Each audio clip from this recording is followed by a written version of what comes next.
Isang mapagpalang araw po sa inyo, Sir Blair. Lalong-lalo na po sa mga giliw ninyong tagapakinig at tagasuporta sa inyong YouTube channel. Ang kwentong aking ibabahagi ay nangyari taong 1985. Madalas po kong pinagtatawanan dahil sa aking itsura. Ang akin po kasing balat ay kulubot na parabang balat ng isang bayawak. Bata pa lang po ako noon nang maganap ang isang aksidente. Iniligtas daw po ako ng aking ina mula sa sunog. Idagdag pa sa kanilang pinagtatawanan sa akin ang tungkol sa aking ina. Anak daw po ako ng isang baliw. Nawala po kasi sa katinuan ang aking ina pagkatapos niyang masaksihan kung paanong pinatay ng aswang ang aking ama. Upang mapanatili ang kanyang kaligtasan sa madalas niyang paggala sa gabi, napilitan po si Lolo Ingkong na ikulong si nanay sa aming bahay. Nang mga panahon po kasing yun, ay marami na ang nabibiktima ng mga aswang. At sa mga oras din na yun, ay hindi pa namin alam kung sino ba talaga ang nilalang na madalas na gumagambala sa mga tao. Bago ko nga pala simulan ang aking istorya, ay nais ko lamang pong ipaalam sa inyo na ang mga pangalan at tauhan na aking ginamit ay sinadya ko pong baguhin upang mapangalagaan ang kaligtasan ng totoong lugar sa pinangyarihan ng aking kwento. Kilalanin niyo na lamang po ako sa pangalan na David. At ito ang aking kwento. Kapitan! Kapitan Merto! Hindi po ba niyo nakita si nanay? Aba, hindi. Bakit? Nakatakas na naman ba siya sa kulungan niya, ha? Hida nga po eh. Umalis po kasi ako kagabi para mangaso. Ang buong akala ko po kasi babalik din po agad si Lolo Ingkong. Hindi ko naman po akalain na umaga na rin pala makakauwi si Lolo. Abay, pambihira ka naman, bata ka, oo. Abay, bakit mo iniwan mag-isa si Cynthia? Alam mo naman na delikado ngayon. Sus, ang sabihin niyo, tay, pabayang anak talaga yung bayawak na yan. Anak, tumigil ka nga, ha? May pangalan si David. Hindi bayawak ang pangalan niya. Kaya umayos ka. Nag-aalala na nga yung tao eh. Nilalait mo pa. Tay, sinabi ko lang naman po kung anong opinion ko. Kung totoong nagmamalasakit siya sa kanyang inang baliw, aba, hindi niya iniiwan ng mag-isa. Di ba, Errol? Oo naman, Kapitan Merto. Tama po si Abong sa mga sinabi niya. Baka naman natauhan na si Aling Cynthia. Pagkatapos, sumama na sa ibang lalaki dun sa kapwa niya baliw. Tumigil na kayo. Nanay kong pinag-uusapan niyo dito. Errol, Abong, ano ba? Tama na yan. Tumigil na kayo. Mabuti pa eh. Tulungan na lamang natin si David na hanapin ang nanay niyang si Cynthia. Baka kung saan lang yun nagpunta. Huwag na. Huwag niyo na po akong tulungan, Kapitan Merto. Ako na lang po maghahanap kay nanay. Hindi naman pwede yun, David. Kailangan ka namin tulungan. Hala, sige na, Abong at Errol. Samahan niyo na si David. Pumunta na kayo sa gubat. Ako naman, magtutungo agad ako sa sementeryo. At baka doon na naman nagpunta si Cynthia. Magtatanong-tanong na rin ako sa mga tao at baka mamaya may nakakita sa kanya. Ay nako, damay na naman kami sa katangahan ng bayawak na to eh. Nakakainis talaga. Pahinga na nga namin to eh. Kapitan Merto, hindi po ako makakasama kay David sa paghahanap sa nanay niya. Mas kailangan po kasi ako ng asawa kong buntis. Ang mabuti pa kaya, kayo na lang po sumama sa kanya. Kailangan ko na pong umuwi. Buong magdamag na tayo nasa gubat. Kukumustahin ko naman po ang asawa ko. Pambihira na yan. Ang dami mo namang katwiran, Errol. Ilang oras lang naman yun eh. Hala, sige na. Samahan mo na ang aking anak na si Abong. Alalahanin yung kasama sa tungkulin natin ang protekta ng mga taong nasasakupan natin bilang kawani ng barangay. Hindi na, wag na po, Kapitan Merto. Kaya ko naman pong hanapin si nanay na mag-isa eh. Hindi mo kakayaning hanapin si Cynthia na mag-isa, David. Sasamahan ka na ng mga tanod ko. Sige na. Napasulyap ako sa gawi ni Abong at Errol. Halata sa kanilang muka na napipilitan lamang ang mga ito. Alam ko na kapag nakaalis na si Kapitan Merto, ay pagtatawanan lamang nila ako at pagtitripan. Kaya naman, tinalikuran ko silang dalawa at walang imik na umalis. Narinig ko ang yabag ng kanilang mga paa. Sumunod sila sa akin habang naririnig ko ang hagik-gik ng kanilang tawa. Sinadya talaga nilang iparinig sa akin kung ano ang mga pinag-uusapan nila. Tol, marunong ka bang gumawa ng patibong? Ha? Aba, oo naman.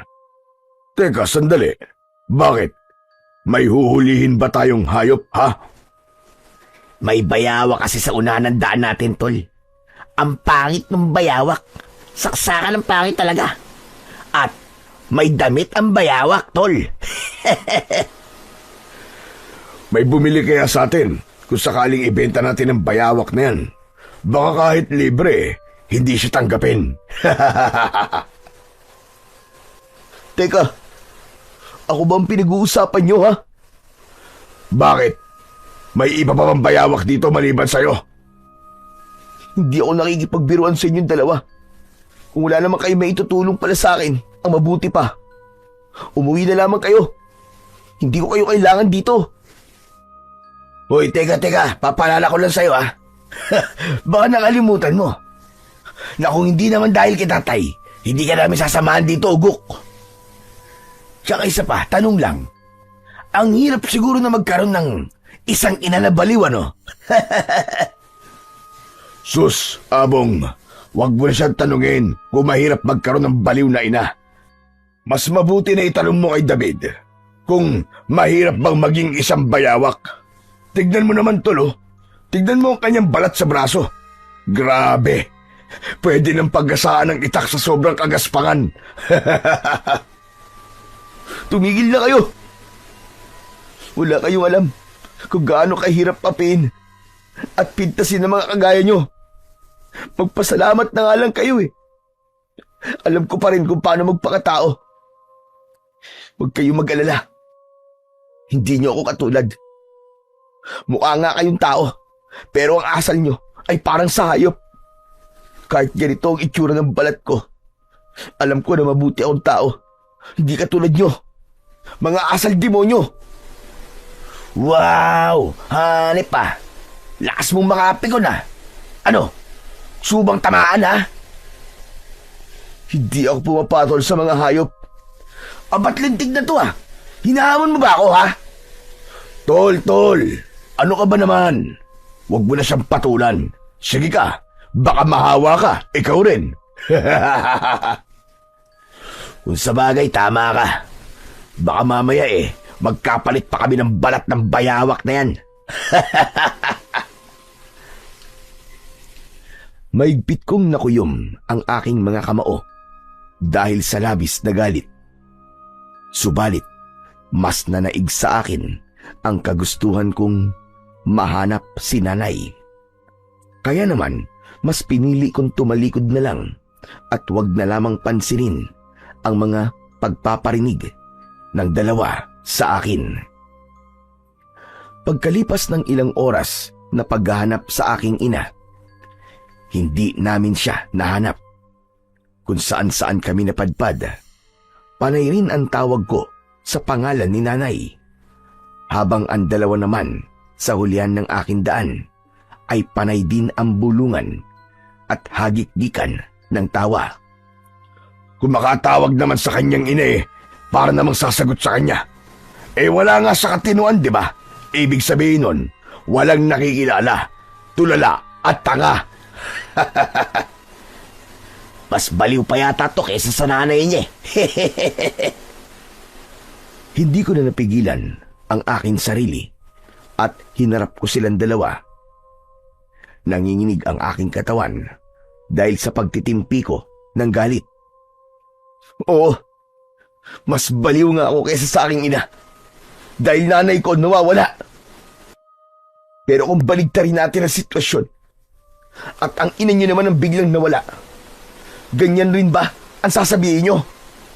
Ganyan pa rin ba kalakas sa mga tawa niyo? Kung kayo naman na nasa kalagayan ko, pababayaan niyo ba nanay niyo? Pasensya ka na. Wala na akong ina eh. Tsaka, hindi yung mangyayari, David. Dahil hindi naman baliw ang nanay namin eh. Hindi nga namin alam kung bakit sumama-sama pa kami sa'yo rito. Alam mo, sa totoo lang, mukha mo palang nakakatawan eh. Kaya hindi namin mapigilan ng pagtawa. Masisisi mo ba kami ha? Kung ngayon lang kami nakakita ng tao na mukhang bayawak? Isa pa, hindi namin trabaho ang maghanap ng nawawalang baliw. Kaya ang mabuti pa, ikaw na lang ang maghanap sa iyong ina. Baka may samaligdo ka pa eh. Ipasa mo pa sa amin ang malabayawak mong balat.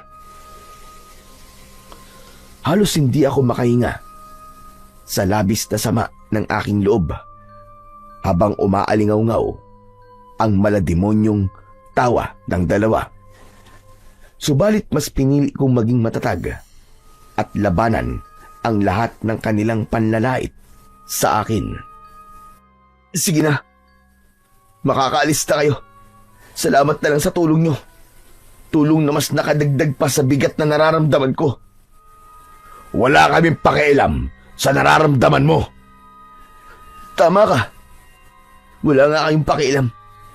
Dahil hindi naman talaga kayo tao.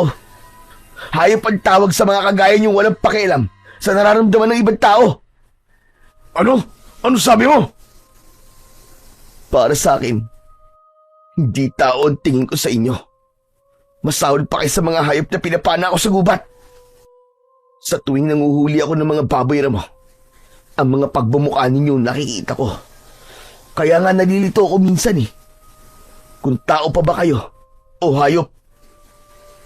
Tila napikon si Errol sa aking mga sinabi. Kaya naman, inambahan niya ako ng suntok sa muka na agad naman pinigilan ni Abong. O tol, sandali lang. Huwag mo nang patulan. Ano ka ba? Tama. Huwag mong patulan na kagaya ko, Errol. Dahil kapag sinaktan mo ko, tiniti ako sa'yo na pagsisisihan mo. Isa pa, di ba ang sabi nga nila, ang mga taong pumapatol daw sa kagaya kong anak ng baliw, wala na rin pinagkaiba sa akin. Hindi. Hindi totoo yan.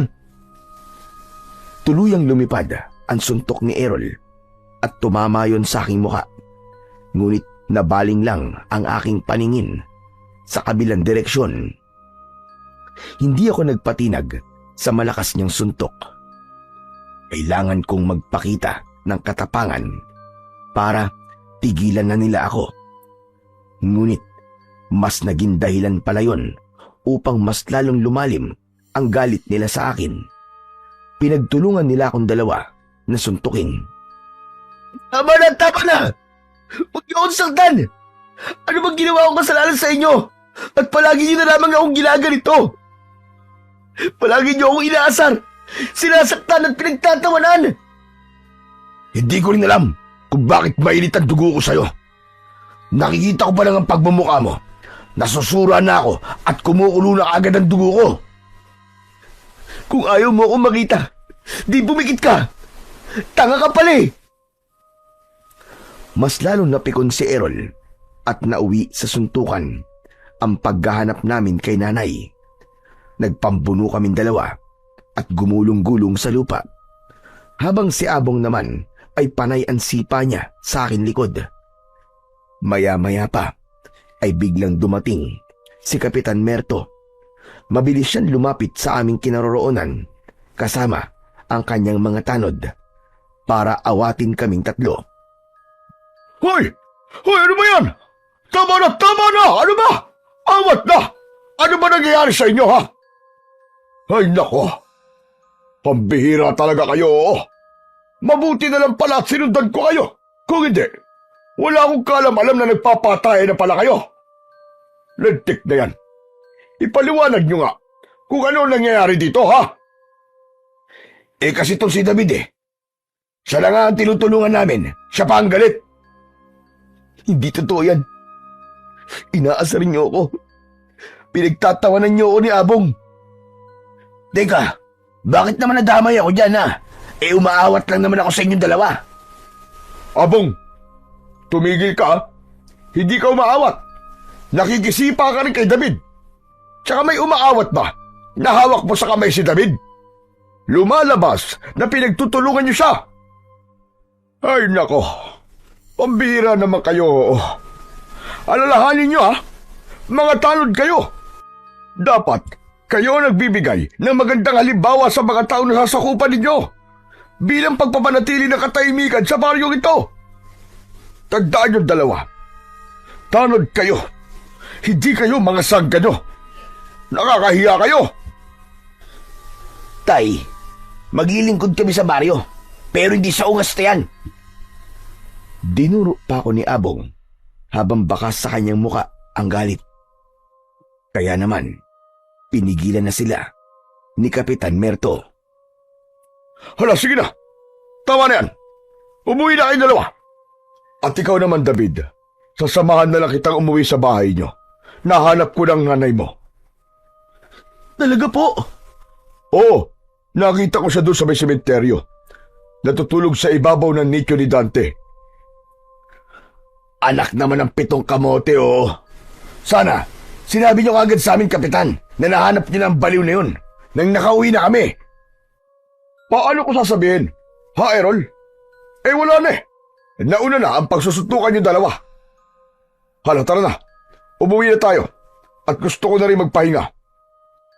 Dahil sa nangyari, mabilis kaming iniwan ni Abong at Errol.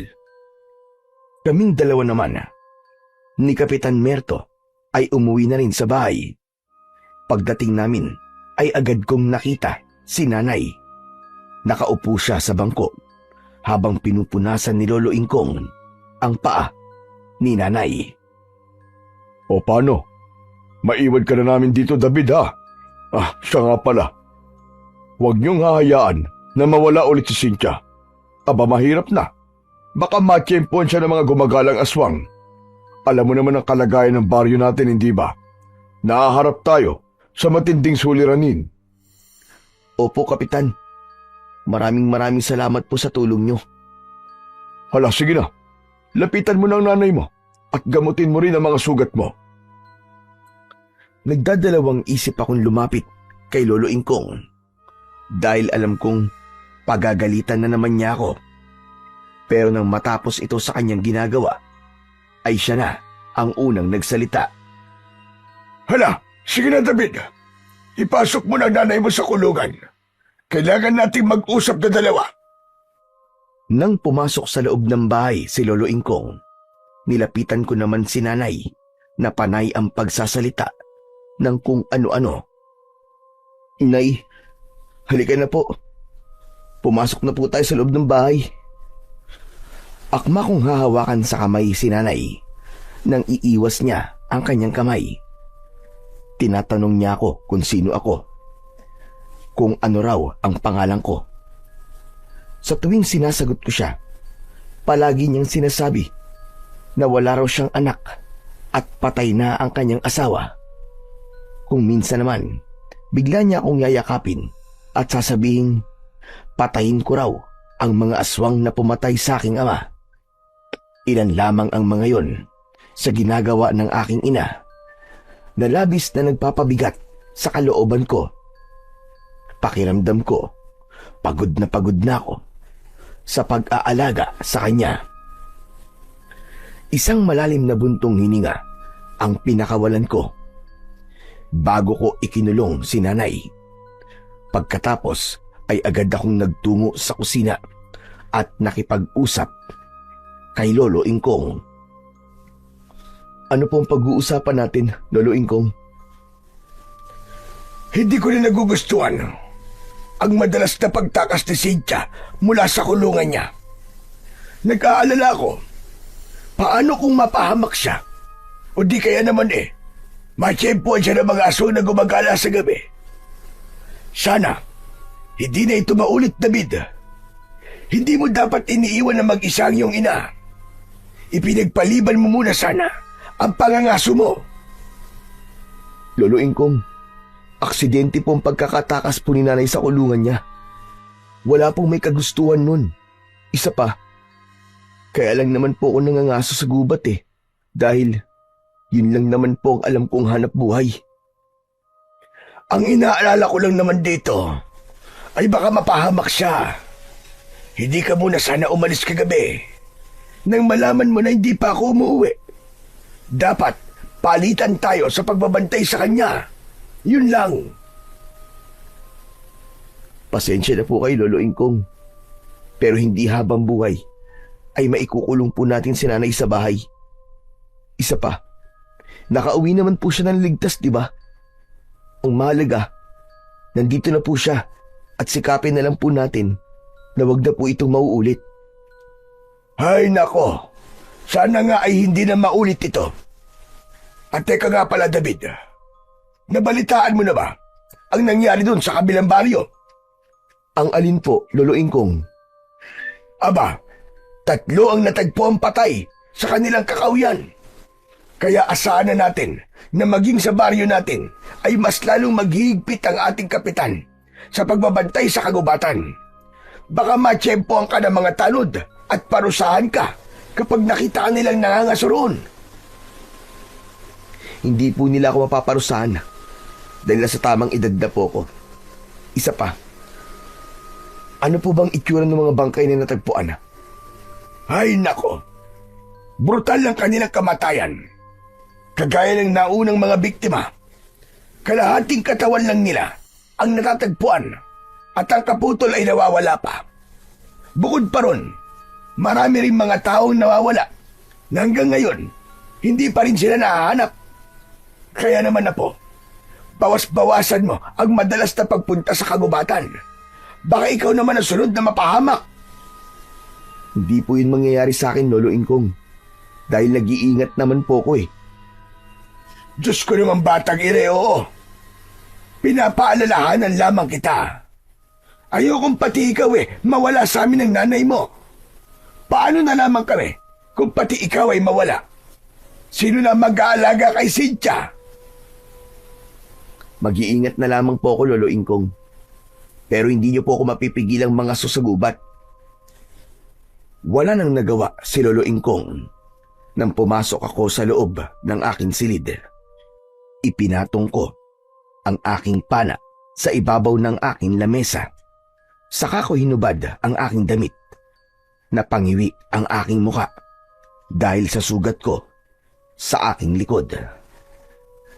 Pagsapit ng gabi ay hindi ako dalawin ng antok. Kaya naman naisip ko munang lumabas ng bahay para sana ay magpahangin. Ngunit bigla kong napansin ang kakaibang liwanag sa gitna ng taniman ng sitaw ni Lolo Ingkong. Aba, teka, bakit parang nagliliwanag ang mga dahon ng punong yun? Dala ng aking kuryosidad, nilapitan ko ang puno sa gitna ng sitawan. Mas lalong kumislap sa dilim ang mga dahon.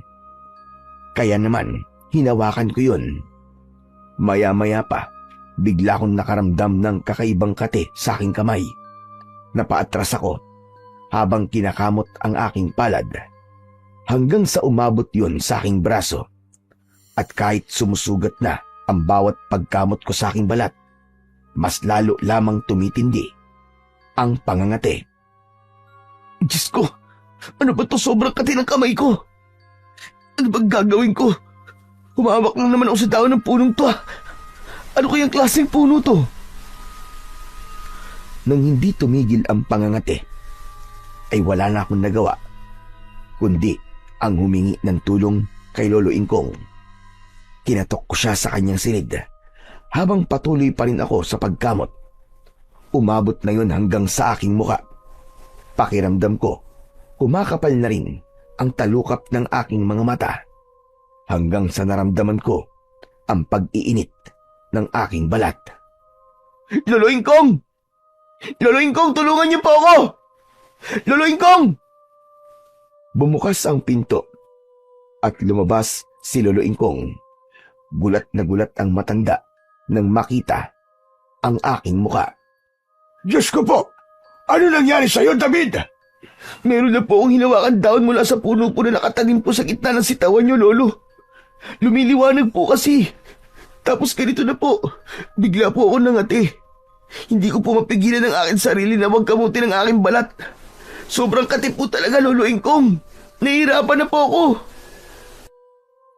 Hinawakan ni Lolo ang aking namamagang kamay at muka. Bumakas ang pag-aalala sa kanyang anyo at pinapasok niya ako sa loob ng kanyang kwarto. Ano bang naisip mo? At pinakailaman mo ang tanim ko, ah? Isa pa, bakit nasa labas ka pa ng ganitong oras ng gabi? Huwag niyo na po muna akong sermonan, Lolo. Ano po ba nangyayari sa akin? Nalasog ka ng daon ng lipa. Ang sino man nahahawak sa kanyang daon ay mangangati na sobra hanggang sa nagnating ka. Ano? Bakit naman po kasi kayo nagtatanim ng ganong klaseng halaman? Pambihira naman kayo, Lolo. Meron akong dahilan kung bakit kailangan ko magtanim ng mapanganib na puno ng lipa. Kung ano man po yung dahilan nyo na yan, hindi na mahalaga yun. Ang mahalaga, Lolo Ingkong, tulungan nyo na lang po ako. Hindi ko na po talaga kaya ang kati. Marami na rin po akong sugat sa balat. Tignan nyo nga. Wala akong tigil sa pagkamot. Ay nako, sandali lang. At ikukuha mo na kita ng gamot. Lumapit si Lolo Ingkong sa kanyang lumang aparador. Pagbukas niya, ay napansin ko kagad ang mga ribulto na kulay itim at isang limbro na nakapatong sa estante. Kinuha niya ang bote ng langis at agad siyang lumapit sa akin. Anong kamay ba ang ipinanghawak mo sa daon? Ito po kaliwang kamay ko, Lolo. Ano po bang uri ng laso ng daon ng lipa? Ang daon ng lipa ay isang tropical wood nettles. Kilala ito sa puno ng lipa sa Tagalog. Sa ibang wika, ang lipa ay tinatawag na ligas, lalo na dito sa Kabikulan. Isang kilalang lahi ng mga halaman na naglalabas ng lason na nagdudulot ng matinding pangangati sa balat. Bakit lumiliwanag po ang kanyang daon sa gabi? Hindi siya talaga lumiliwanag sa gabi. Kung nakikita mo ang liwanag ng kanyang daon, ibig sabihin nun, ikaw ang susunod sa aking yapak. Ano? Susunod po ako sa yapak nyo? Bilang antingero? Oo. At may papaliwanag ko lamang sa iyo ang lahat kapag dumating na ang takdang oras. Teka, ano ba ang kulay ng liwanag na nakita mo sa daon ng lipa? Kulay dilaw po na para bang ilaw ng alitaptap. Kapag nagkulay asul ang liwanag ng daon, yun na ang hudyat para ipamana sa iyo ang lahat ng aking mga kagamitan sa pakikipaglaban sa mga aswang. Ho? Manunugis po kayo ng aswang? Hindi lang ako bastang manunugis ng aswang, apo. Hala, sige na. Kailangan ko na simulan ang panggagamot sa iyo. Matagal bago mawala ang pamamaga sa katawan mo. Siguro mga 2 araw pa ang kailangang palipasin. Naku, ano ba yan? Paano na ako nito, Lolo Ingkong? Natitiyak ko po na pagtatawanan na naman nila ako. Huwag mo silang papansinin. Isa pa, kasalanan mo naman kung bakit nangyari yan sa iyo eh. Ang hilig mo kasing makialam ng mga gawa ko. Kaya yan, tignan mo tuloy ang nangyari sa iyo. Lolo Ingkong, kayo po may kasalanan nito eh. Kung di po kayo nagtanim ng ganong klaseng puno, hindi po ako magkakaganito. Kagaya nga ng sinabi ko, may dahilan kung bakit ko itinanim ang punong yon. Hindi mo ba alam? Ganyang idadakot sa iyo nang itinanim ko ang puno ng lipa. At yun din ang gagawin mo pagdating ng araw. O yan, ayos na. Natapos ko ng paggagamot sa kamay mo. Mamaya lang ay mawawala na ang iyong lagnat. Para bang bigla akong nanghina sa nangyari sa akin, Lolo Ingkong? Talagang makakaramdam ka ng panghihina dahil merong laso na pumasok sa iyong katawan. Hala, sige na. Kailangan ko na matulog. Masyado ng malalim ang gabi. Matulog ka na rin, Apo. Para bang nagdahilan na nawala ang pangngati sa aking buong katawan. Kaya bigla akong nagtaka sa kakaibang puno na yon. Kinabukasan ay hindi ako makakilos ng maayos dahil maga pa rin ang aking katawan. Kaya lang, bigla akong nakarinig ng malakas na pagtawag mula sa labas. Boses yon ni Kapitan Merto. Tao po! Tao po! Tatay Ingkong! Nandyan po ba kayo? Narinig ko na bumukas ang pintuan. Kasunod ng boses ni Lolo Ingkong. Pagsilip ko sa siwang ng pintuan ng aking silid, nakita ko ang maraming tanod kasama sina Abong at Errol. Anong kailangan nyo, Kapitan Merto? Pasensya na po kayo kung napaaga yata ang pagpunta ko rito. Gusto ko lang po kayong kausapin tungkol po sa bagong biktima na nakita po namin kanina lang madaling araw. Malapit lang po kasi sa lugar nyo eh. Wala po ba kayong napansing kakaiba kagabi o narinig man lang? Nako, wala naman po, Kapitan. Maaga po kaming natulog ni David. Pwede po bang makausap ko po si David? Ay sige, sandali lang. Tatawagin ko lamang siya. Hindi ko na hinintay na lumapit pa si Lolo Ingkong sa aking kwarto. Agad akong lumabas ng aking silid at lumapit kina Kapitan. Ngunit pagbungad ko, agad silang naghagalpakan ng tawa. Anak naman ng putya, David, oh. Ano nangyari sa mukha mo? Akala mo, longganisang naglalakad eh. Napahawak kasi siya sa daon ng lipa kagabi. Kaya namaga ang kanyang katawan. Ano ba nakakatawa sa itsura ng aking apo? Ha, Errol, sabihin mo nga sa akin. Wala naman pong nakakatawa sa mukha niya. Mukha lang po kasi siyang longganisa. Errol, pwede ba'y tumigil ka na? Nagkaganyan na nga ang tao eh. Pinagtatawanan mo pa. Hindi na nakakatuwa mga pinagsasasabi mo, ha? Ay, nako. Ako na naman ang nakita nyo. Makaalis na nga. Kapitan Merto, ano po bang kailangan niyo sa akin? Mangyaring meron na naman kasing sumalakay na aswang na manananggal kagabi. May nakita kaming panibagong biktima malapit lang dito sa bahay nyo. Sinalakay kasi nila ang bahay ni Errol. Balak ng mga aswang na atakihin ang asawa niyang buntis na si Isabel. Kapitan, tahimik naman po kagabi at wala po ako napansing kakaiba sa paligid. Ganun ba? O siya, sige na. Magpahinga ka na ulit. Magpagaling ka, ha? Talagang malala ang itsura mo ngayon eh. Para bang hindi ikaw? Dahil sa sinabing yon ni Kapitan Merto sa akin, malakas na namang napahagalpak ng tawa si Errol mula sa kinatatayuan nito. Ganon din si Abong na hindi na halos makapagsalita dahil sa katatawa. Hindi ko alam kung anong meron sa aking apo at madalas ninyong pinagtatawanan. Wala na ba talaga kayong magawa sa buhay ninyo? Lolo Ingkong naman eh, para naman yatang masyado kayo nagpapapekto sa pagtawa namin. Dahil hindi na nakakatuwa. Baka naman sa bandang huli, pagsisihan nyo ang ginagawa nyo kay David. Kapitan Merto, bakit nyo naman hinahayaan ang mga tanod ninyo sa ganyang pag-uugali? Pinagagalitan ko naman po sila, Tatay Ingkong. Kaya lang, talagang makukulit ang mga ito eh. Sana, hindi na ito maulit. Hindi porkit hindi lumalaban ang aking apo, pwede na nilang gawin ito sa kanya. Pasensya na po kayo, Tatay Ingkong. Asahan niyo po at pagsasabihan ko ulit sila. Lalong-lalo na po ang aking anak. Sige po, tutuloy na rin po kami. Mabuti naman. At marami pa akong gagawin. Naaabala ako sa inyo. Isa pa, umiinit ang ulo ko sa kilos ng mga kasama mo. Nananahimik ang aking apo rito eh. Pagkatapos, tatawagin niyo lamang at pagtatawanan. Bah, para yatang gusto niyo pang palakihin ang isyu Nakakasama kayo ng loob, Lolo Ingkong. Bakit? May pakiramdam ka pa ba, ha? Kung ang inaatupag niyo na lamang ay ang trabaho niyo, hindi sala walang napapahamak. Hindi na kayo nahihiya. Nagro-ronda kayo gabi-gabi, pero may namamatay pa rin.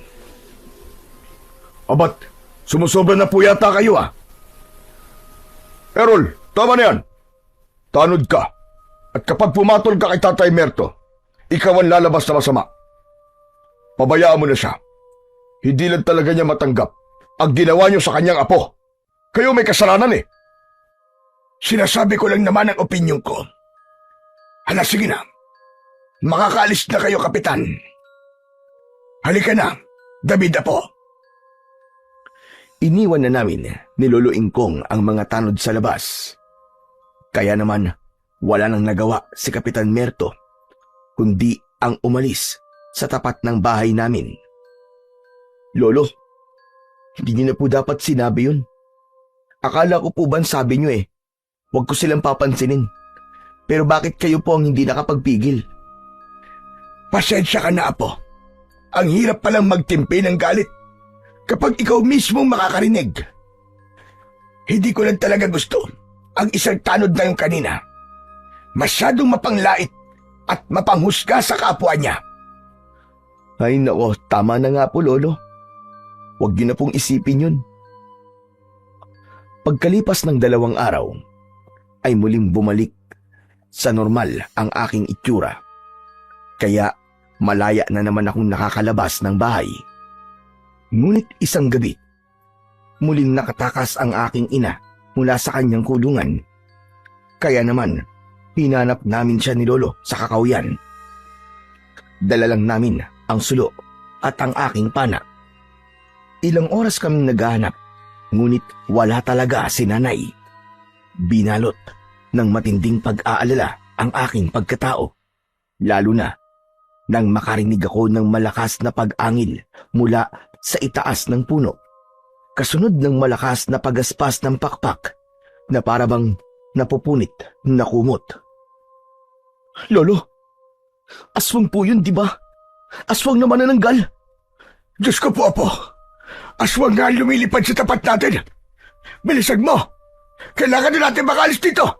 Baka nakita na nila tayo!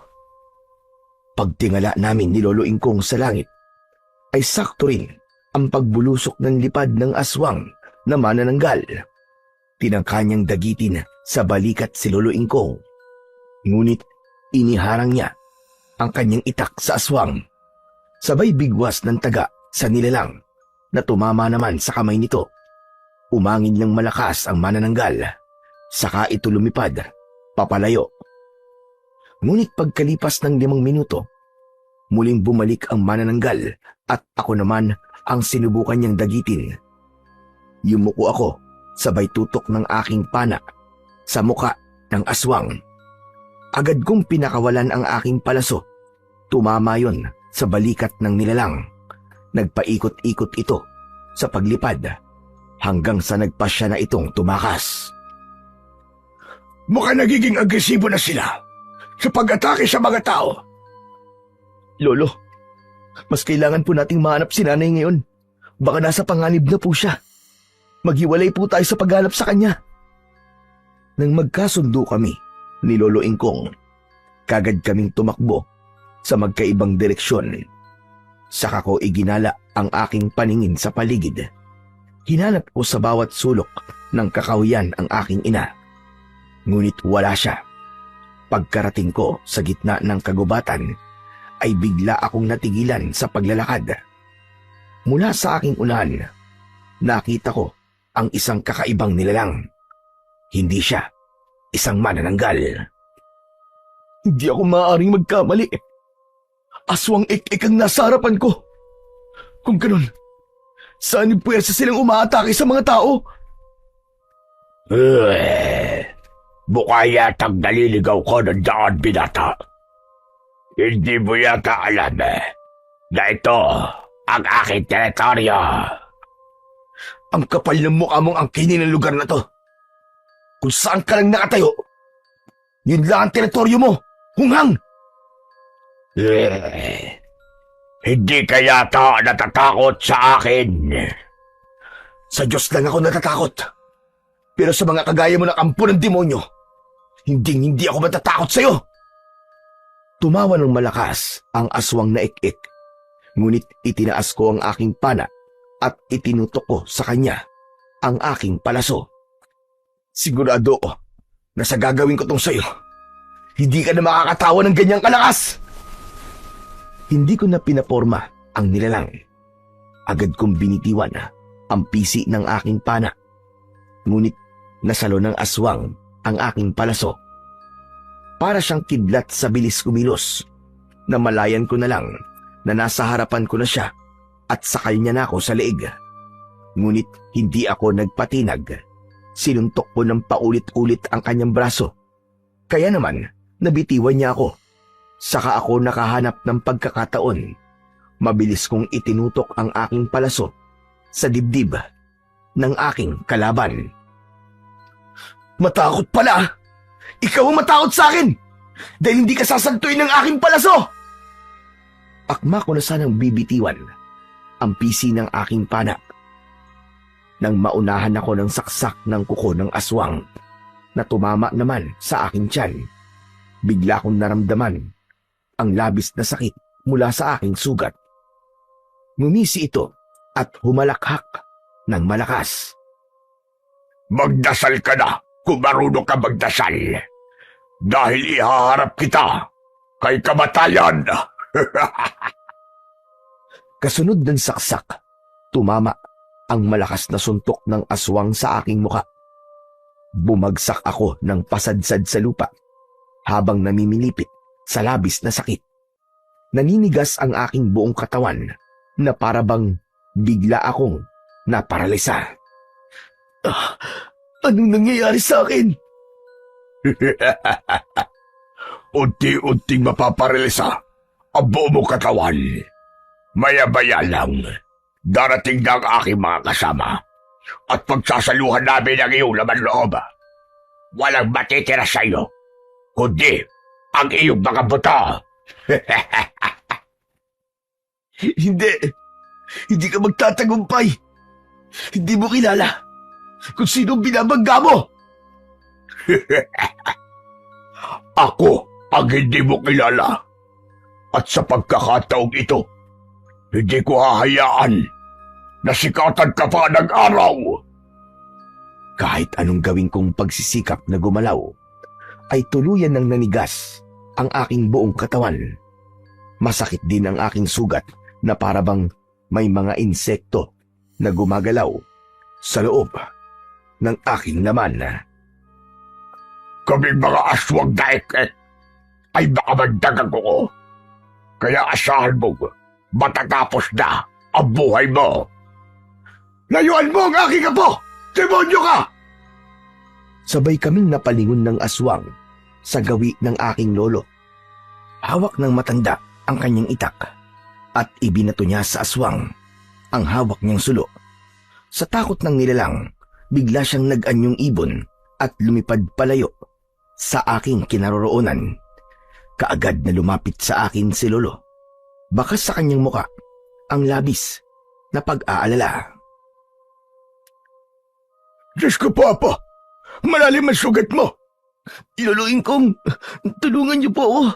Sobrang sakit po ng sugat ko sa akin tiyan. Oo, Apo! Tutulungan kita! Gagamutin kita, Apo! Sa lugar na yun mismo, ginamot ako ni Lolo Ingkong. Nanginginig ang kanyang kamay habang pilit niyang pinadudugo ang aking sugat. Aray!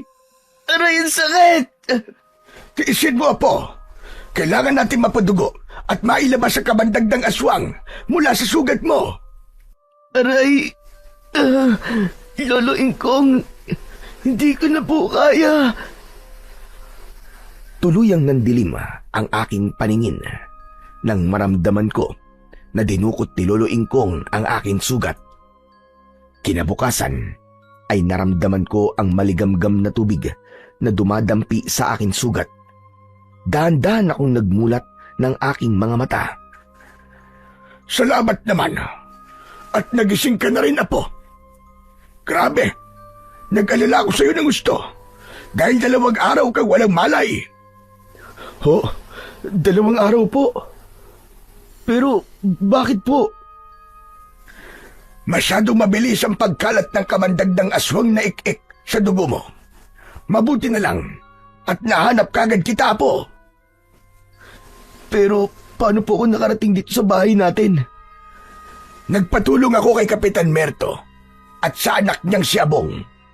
Mabuti na lang at nagkataon na doon sila nagronda nung gabing yon. Ay nako, akala ko ba kaya mong ipagtanggol ang sarili mo? Bakit naman napahamak ka? Hindi ko po inaasahang malakas po ang ik-ik na yun eh. Hindi mo ba alam na ang aswang na ik-ik ay katumbas din ang lakas ng manananggal? Sana naman, Apo, pagkatapos ng mga nangyari sa'yo, makinig ka na sa akin. Teka, sandali lang po, Lolo Ingkong. Si nanay po, nasa na po siya? Nahanap niyo na po ba siya? Oo, nauna pa siya sa aking umuwi. Inihatid siya ni Merto at nakita raw niya sa sementeryo. Hindi ko man lang naisip na doon siya palaging pumupunta kapag tumatakas siya. E di sana, nahanap ko siya kagad. Kasalanan po ni nanay. Kung meron nangyaring masama sa akin, Lolo Ingkong. Yan ang wag na wag mong sasabihin, David. Hindi mo alam kung ano ang isinakripisyo ng nanay mo para lamang mapalaki ka niya ng ganyan. Nagkaganon siya dahil sa aswang na pumatay sa iyong ama. Kaya sana naman, habaan mo pa ang pasensya mo sa iyong ina. Pero, paano naman po tayo, Lolo? Paano naman tayo na nag-aalala sa kanya? Hindi lang po 1 beses ako napahamak sa paghahanap kay nanay. Kaya, nakakaubos na po talaga ng pasensya, Lolo Ingkong. Gusto ko na po sumuko. Kahit kailan, hindi ka sinukuan ng nanay mo. Kaya wag mo siyang susukuan, Apo. Mas kailangan niya ng tulong natin. Hindi na ako nakipagtalo kay Lolo Ingkong dahil alam ko sa huli, ako lamang ang talo. Kaya naman, buong araw akong nagpahinga at natulog. Ngunit pagsapit ng gabi, ay biglang nagwala si nanay sa loob ng kanyang kulungan. Pilit niyang sinisira ang rehas na gawa sa bilog na kahoy. Kaya naman, lumapit ako sa kanya at hindi ko na napigilan pa ang aking sarili. Nay, pwede ba tumigil na po kayo? Bakit po ba kayo nagkakaganyan? Tulungan niyo rin po ang sarili niyo, Nay. Alam niyo, pinagtatawanan na ako ng mga tao dahil sa inyo eh.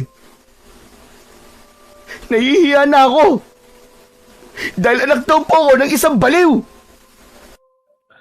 Sa kabila ng maraming sinabi ko, isang tugon lang ang narinig ko mula sa aking ina na si Cynthia. Sino raw ako? Hindi niya ako makilala bilang anak niya at palagi yung nagdudulot sa akin ng kakaibang sakit dahil pakiramdam ko mag-isa na lamang ako sa buhay.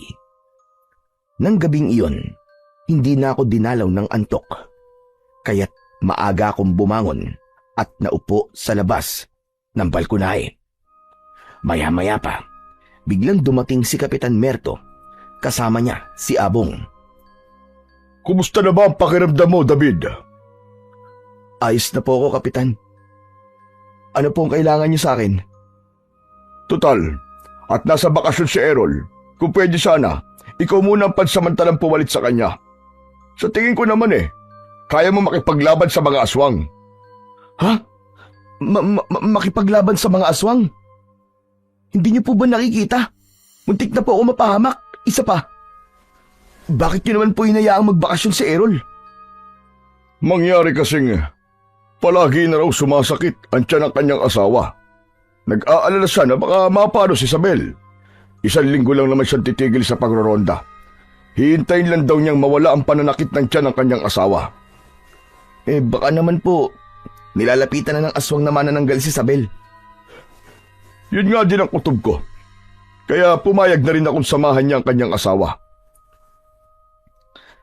Kung ganun po, kailan po ako magsisimula, Kapitan? Ngayon na. Di ba sabi mo naman ayos na ang pakiramdam mo? Sige po, maghahanda lang po ako ng gamit ko. Sa labas na sila ng bahay naghintay sa akin. Pagkatapos kong maihanda ang aking pana, ay agad kaming nagtungo sa gilid ng kakauyan para tignan kung meron na namang bangkay na makikita sa lugar na yon. Hindi nga ako nagkamali. Nadatnan namin ang nagkakagulong mga tao. Sa daan pa lang ay nakita na namin ang ilang patak ng dugo sa lupa. Nang makarating kami sa kinaroroonan ng biktima, tumambad sa aming paningin ang itsura ng bangkay ng isang babaeng buntis. Nakadilat ang kanyang mga mata. Putol ang mga braso at nakalaylay ang dila. Wakwak ang tiyan dahil dinukot ang sanggol mula sa sinapupunan nito. Dahil sa nangyari, nagkaroon kami ng biglaang pagpupulong sa pangunguna ni Kapitan Merto. Lubha na ako nababahala sa walang tigil na pamiminsala ng mga aswang sa baryo natin. Kung kinakailangan na magdagdag tayo ng mga tanod ay gagawin ko. Mapanatili lamang ang kaligtasan ng mga tao rito. Kapitan, sa paano pong paraan natin mapipigilan ng mga aswang? Kailangan natin bumuo ng 2 pangkat. Sa pangunguna naman ng aking anak na si Abong, upang hindi na maulit ang ganitong pangyayari. Abay, mahirap ang naisip niyong gawin, Taya. Paano natin matatalo ang mga nilalang na may kakayahang lumipad? Sige nga. Sa tingin ko kailangan na rin gumawa tayo ng palaso. Tama ka, anak. Imbis na sibat, palaso ang gagamitin natin panlaban sa mga aswang. At tungkol naman sa paggawa ng mga sandata, si David ang siyang mamumuno. Hindi. Hindi ako makakapayag, Tay. Hindi po ako makakapayag. Si David ang aasahan natin sa paggawa ng mga pana. Wala akong tiwala sa kanya. Baka puro kapalpakan lang ang gawin nito Imbis na manananggal ang mapatay natin, baka mga bayawak lang kayang patayin ng gagawin niyang palaso. Dahil sa sinabing yon ni Abong, umalingaw-ngaw ang malakas na tawanan ng mga tao habang nakatingin silang lahat sa akin. Anak, huwag mong husgahan ang kakayahan ni David. Sanay siya sa pangangaso, kaya masasabi kong mahusay na siya pagdating sa pana. Bakit, Tay? Mahusay din naman si Errol Siya na lamang ang mamuno sa ating pangkat pagdating sa sandata. May tiwala rin ako kay David. Alam kong magagawa niya na maayos ang tungkuling nakaatang sa balikat niya. David, magagawa mo ba yun? Opo, Kapitan Merto. Magagawa ko po yun.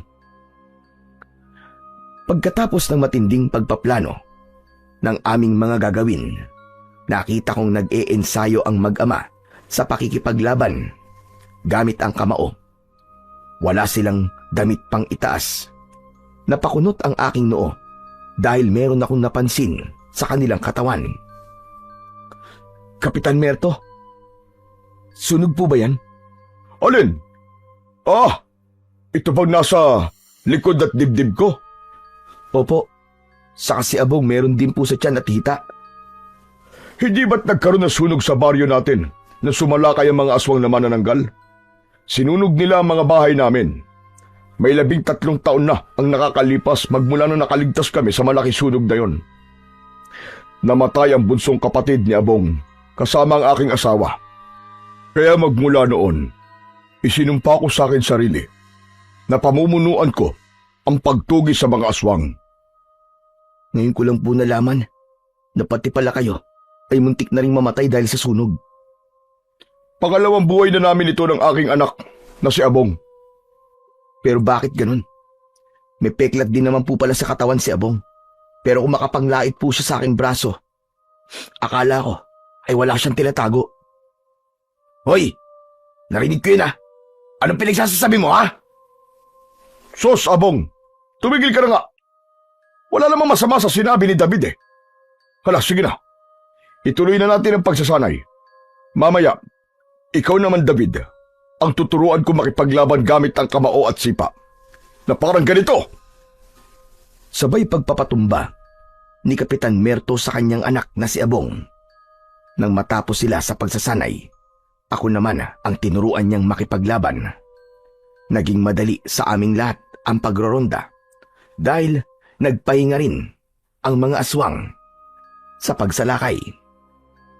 Pagkalipas ng 1 linggo, ay bumalik na si Errol. Kaya naman, bigla kong natanggal sa kanilang pangkat.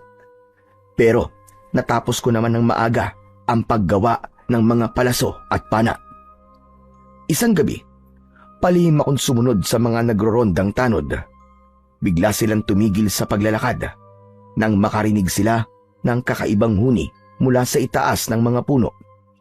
Ganun na lamang ang panlalaki ng kanilang mga mata. Nang bumulaga sa kanilang paningin ang mga aswang na manananggal. Sabay-sabay silang umatake papalapit sa kinaroroonan ng mga tanod. Kaagad akong kumilos. Nagpakawala ako ng palaso na tumama sa ilang mga aswang na umaatake sa mga tao. Magsikalat kayo mga kasama! Huwag niyo nga hayaang may masaktan sa inyo! Tay! Tulungan niyo ako, Tay! Tay! Mula sa aking pinagtataguan ay nakita ko si Abong. Dinagit siya ng aswang na manananggal. Mabilis akong tumakbo para sundan si Abong. Habang inililipad ito ng aswang papunta sa himpapawid. Hindi rin naman matulungan ni Kapitan Merto ang kanyang anak dahil maging siya ay inatake na rin ng aswang. Kaya naman, mabilis akong umakyat ng puno. Tumungtong ako sa sanga habang nakatutok ang aking pana sa manananggal. Sabay, pagpapakawala ko ng aking palaso na tumama naman sa leeg ng aswang. Nabitiwan ito si Abong. Mabilis ko siyang sinalo habang nakalambitin ako sa sanga ng puno. Abong! Huwag kang bibitaw, ha! Kumapit ka lang sa kamay ko! Hindi ko na kaya, David! At sakit na ng sugat ko sa balikat! Tiisin mo, Abong! Hindi kita mababayaan! Maingat kong ikinapit ang aking paa sa sanga ng puno at pilit kong iniangat paitaas si Abong. Nang tuluyan siyang makasampa sa sanga, ay saka naman ako lumundag mula sa itaas ng puno. Iniwan ko si Abong at tinulungan ko ang iba pang mga tanod. Nang gabing yon, ay tuluyan na akong nakipagpambuno sa hindi mabilang na mga aswang na manananggal. Lahat ng tamaan ng aking palaso ay agad na tumatakas para iligtas ang kanilang sarili. Nang humupa ang kaguluhan, nakita ko ang maraming mga tanod. Sugatan sila at nanghihina. Ganon din si Kapitan Merto na nakasandal sa puno. Kapitan Merto, ayos lang po ba kayo? Ayos lang ako. Nasaan ang anak ko? Ligtas na po siya, Kapitan. Huwag na po kayo mag-alala. Nakita ko ginawa mo, David. Maraming salamat sa tulong mo. Mabuti na lang at sumunod ka sa amin. Alam ko po kasi naaatake ang mga aswang dahil matagal na po silang nanahimik. Nag-aalala po ako sa kaligtasan natin. Paano po kung hindi lang sa kakahuyan sila umatake? Paano kung sa mismong baryo natin, Kapitan? Hindi ko na rin alam ang gagawin ko, David. Kailangan namin ang kagaya mo. Pasensya na po. Pero kumikilos na po ako ngayon sa aking mga plano. Basta, palagi lamang po ako nakabantay sa inyo. Maya-maya pa, ay biglang dumating si Abong. Naluluwa siyang lumapit sa kanyang ama. Tay! Tay, ayos lang po ba kayo, Tay? Ayos lang ako, anak. May sugat ka rin pala sa balikat.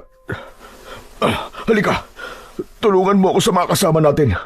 Kailangan nilang magamot kaagad. Kiluluin kong niyo po siya dalhin. Magpapaiwan po muna ako rito.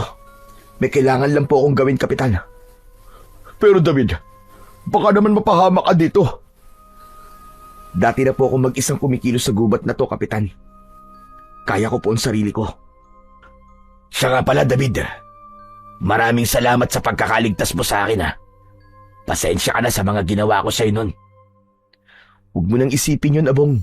Ang mahalaga, ligtas ka. Sige na, iiwan ko muna kayo rito. Sisiguraduhin ko lang ang kaligtasan ng paligid at susunod kagad ako sa inyo. Hindi ko na hinintay na sumagot sa akin si Abong. Agad akong umalis sa kanilang harapan at tumakbo papunta sa kakauyan. May nakita kasi akong isang nilalang na nakatayo habang pinapanood kami. Kaya kailangan ko siyang habulin para hulihin. Inilinga ko ang aking paningin sa paligid. Ngunit wala na akong nakikitang ibang nilalang sa lugar na yon. Anak ng putya! Nasaan na siya? Sigurado ako may nakita akong nilalang na tumakbo rito kanina. Saan nagsuot yun? Maya-maya pa ay bigla kong narinig ang malakas na pagaspas ng pakpak ng aswang mula sa impapawid. Pagtingala ko ay sakto rin ang pagdagit niya sa akin. Bumaon ang kanyang matutulis na kuko sa aking balikat. Ramdam na ramdam ko ang sakit at ang mainit na likidong umagos sa aking dibdib. Hindi ko maiangat ang aking kamay para sana panain ang aswang. Biglang naparilisa ang aking braso. Kaya naman, tuluyan na akong naiangat sa lupa ng aswang na manananggal. Mabilis ang tibok ng aking puso dahil pakiramdam ko ng mga oras na yon ay talaga namang katapusan ko na. Mabuti na lang at sumabit ang aking paa sa isang sanga ng puno. Magaling ako sa pagkapit sa sanga gamit ang binti. Kaya nga wala nang nagawa ang manananggal nang tuluyan akong nakakapit sa sanga. Nakipaghilahan ako sa kanya. Siguro naman, bibitiwan mo lang aking balikat sa gagawin ko sa'yo. Hayop ka, demonyo ka! Dahil hindi natatanggal ang mga kamay ng aswang sa aking balikat, kinagat ko ang kanyang kamay. Malakas na napaangil sa sakit ang aswang, kaya nabitiwan niya ako. Mabuti na lang at naigalaw ko na ang aking braso bago pa ako mahulog sa lupa. Nang makabawi ako ng lakas, mabilis akong bumaba mula sa puno. Napaluhod ako sa lupa. Saka ko pinilit maglakad papunta sa aming bahay. Nadatnan ko ang mga tanod. Abala ang lahat sa pagpapagamot kay Lolo Ingkong. Ngunit napansin ko na wala si Errol sa mga tanod na nasugatan. Kaya naman, tinanong ko na si Kapitan Merto. Kapitan, nasaan po si Errol? Hindi niyo ba siya kasama sa pagroronda? Kasama namin siya kanina, David. Pero bigla siya nagpaalam na uuwi. Bakit mo ba naitanong? Wala naman po. Nagtataka lamang po ako dahil palagi po siyang umaalis kapag nagroronda kayo. Ay naku, David, pwede ba? Huwag mo munang isipin ng ibang tao. Unahin mo muna ang kalagayan mo. Tignan mo, isugat ka rin sa balikat Parang wala lang sa'yo. Halika nga, ako na nga ang gagamot sa sugat mo. Dahil sa tingin ko, kailangan na rin ng Tatay Ingkong ang tulong ko. Hindi na ako nakatanggi nang tanggalin ni Kapitan Merto ang aking suot na damit. Napasigaw ako sa labis na sakit nang dumikit ang tela sa aking sugat. Kumuha ng malinis na tela si Kapitan Merto sa kabinasa ng tubig. Nilinisan niya muna ang sugat ko pero bigla siyang natigilan. Teka, anong balat na to? Balat ba ito o sugat? Ang alin po, Kapitan Merto? Yung marka sa balikat mo. Kulay itim na hugis bilog. Iyan po ba? Bata pa lang po ako, meron na po akong ganyan. Bakit po? Wala naman. Nagandaan lang ako sa itsura. Pero hindi ako kumbinsido sa sinabing yon ni Kapitan Merto dahil pakiramdam ko may kakaiba sa aking balat. Kaya biglang nanginig ang kamay nito habang nililinisan niya ang sugat ko sa balikat. Panay rin ang buntong hininga niya. Kapitan Merto, may problema po ba sa marka ko? Wala naman. May bigla lang akong naalala. Agad namang napansin ni Lolo Ingkong ang ginagawa ni Kapitan Merto sa aking sugat at agad itong lumapit sa aming kinaroroonan. Iniwan ito ang ibang sugatan. Diyos ko, David! Ano nangyari sa iyo, Apo? Palagi ka na lamang napapahamak. Teka, kanina mo pa bang nililinisan ang sugat ng apo ko, ha, Kapitan? Opo, Tatay Ingkong. Kung ganun, David, sige na, magbihis ka na ng damit mo. Mamaya na lamang kitang gagamutin kapag natapos ko na mga ginagamot ko. Sige na, sige na! Kulang na lang ay ipagtulakan ako ng matanda na pumasok sa loob ng aking silid. Natigilan na lamang si Kapitan Merto dahil sa ikinilos na yon ni Lolo.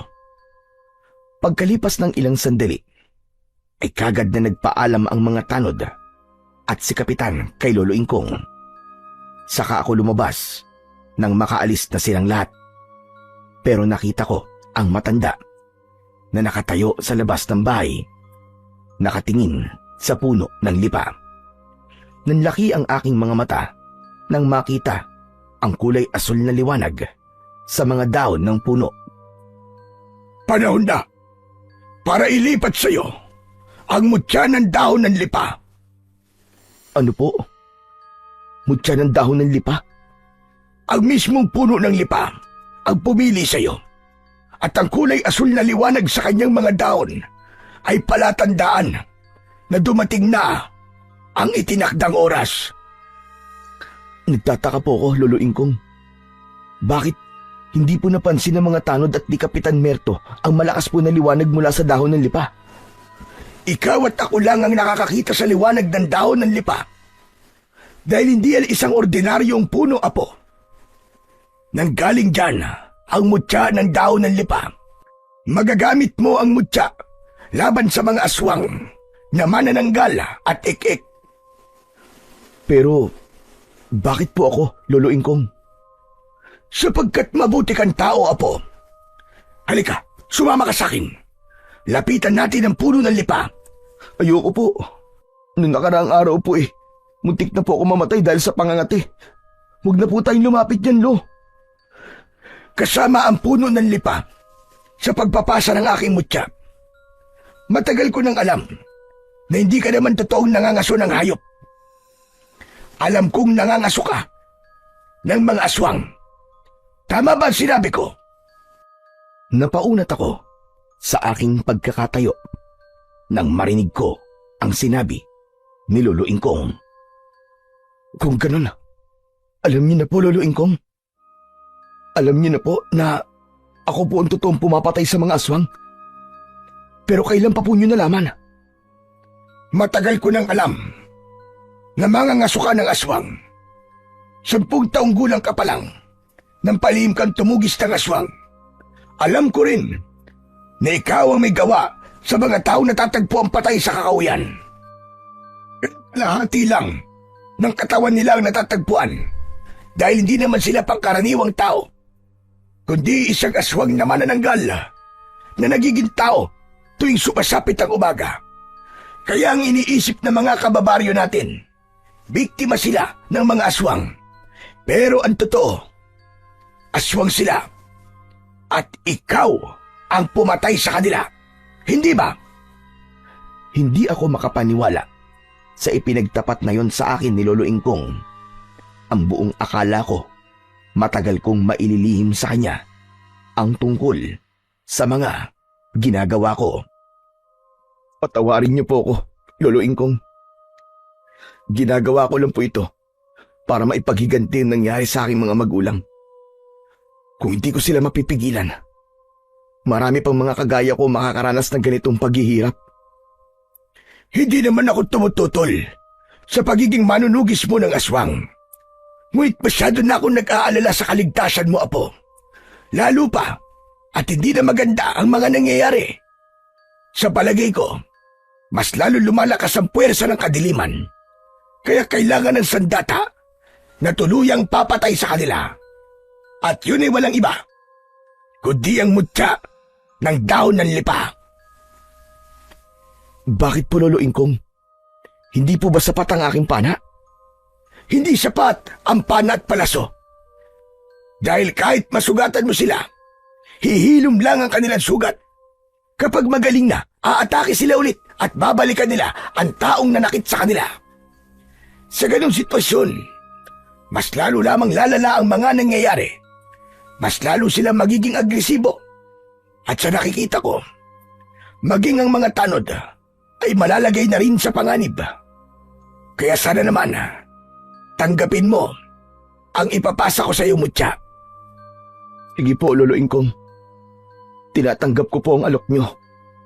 Tara na, lapitan na natin ang puno ng lipa. Nilapitan namin ni Lolo Ingkong ang puno ng lipa. Mas lalong lumakas ang liwanag ng dahon.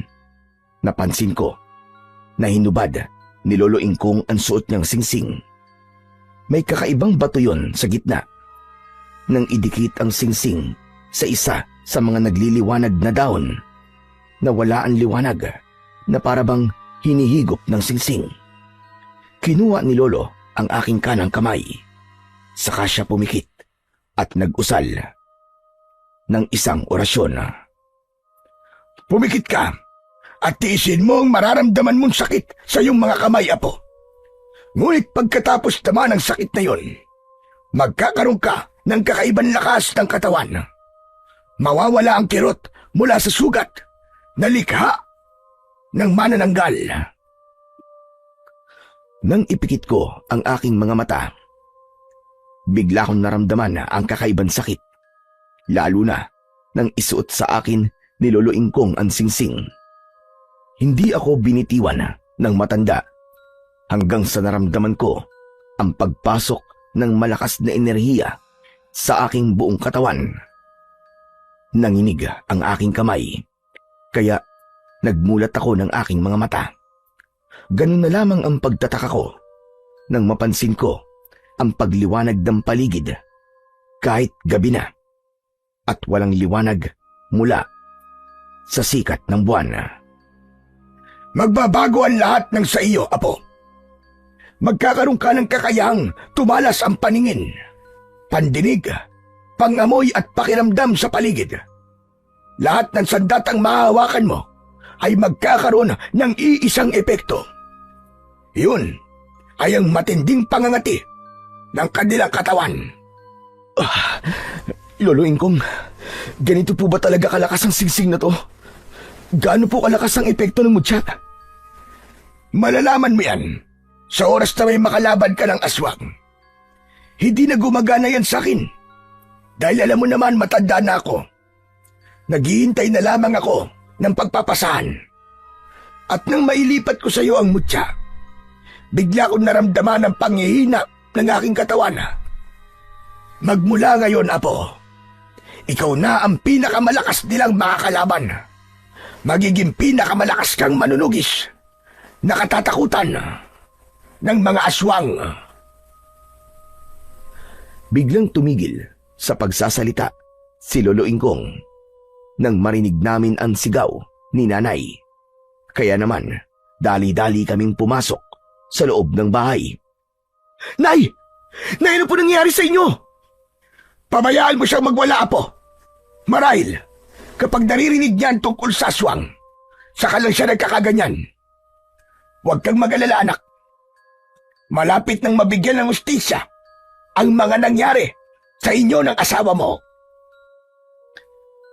Nang sabihin yun ni Lolo Ingkong, umiyak ng malakas ang aking ina.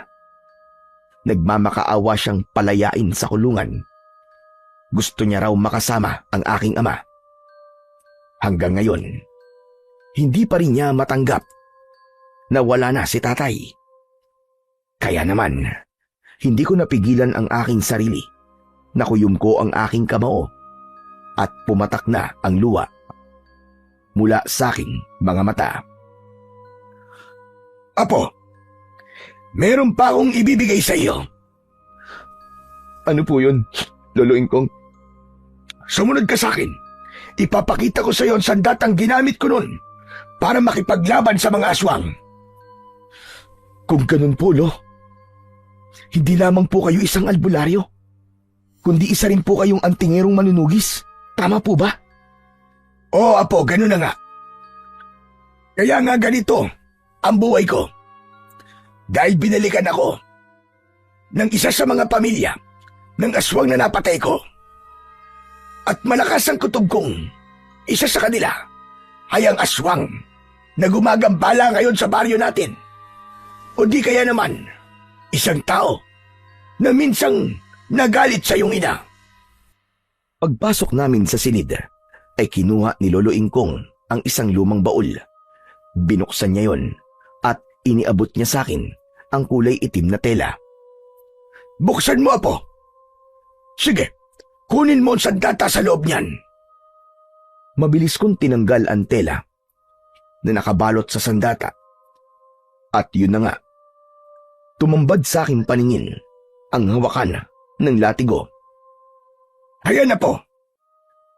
Gawa sa buntot ng alakdan ang hawakan ng latigo.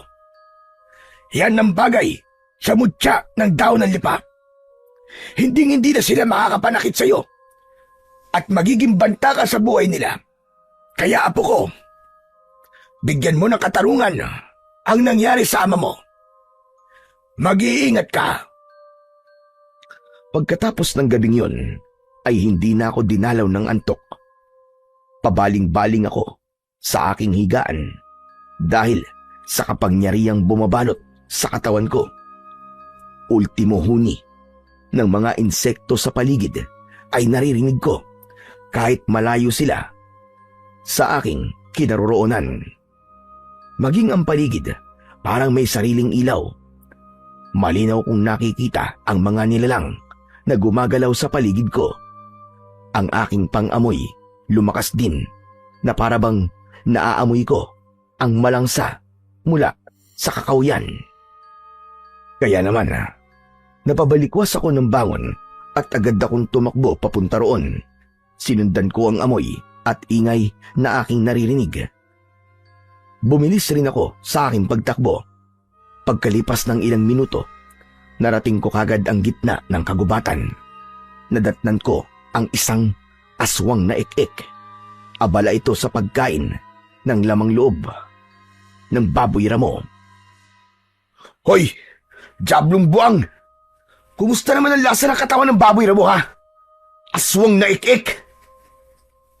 Tumigil sa paglantak ang aswang na ik-ik at hinarap niya ako.